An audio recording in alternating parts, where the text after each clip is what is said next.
Пунктот за бездомници кој се наоѓа во Момин поток згрижува околу 80 лица. Таму бездомниците добиваат храна, топла облека и медицинска помош.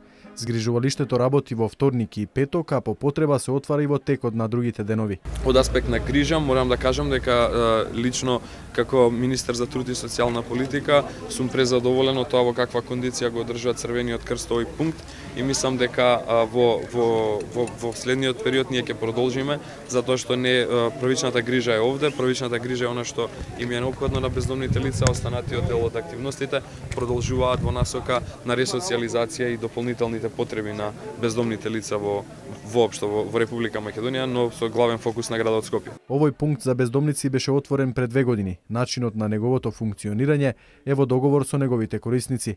Сакам да истакнам дека овој пункт може да работи 24 часа согласно потребите на лицата. Значи во колку имаме лица кои што ќе бидат сместени, тука пунктот работи 24 часа. Системот на функционирање тогаш се сведува на мобилни тимови, значи ние имаме волонтери кои што во текот на месецот имаат свое дежурство, имаат контакт телефон и пунктот се отвара во рок од 2 часа од моментот кога ќе произлезе потреба. Значи се набавува храна, се стоплуваат просториите и се она што е потребно за да лицата престојуваат тука. Бездомните лица кои самите бараат трајно сместување се носат во Чичино село. Во моментов со решение таму се сместени 110 лица.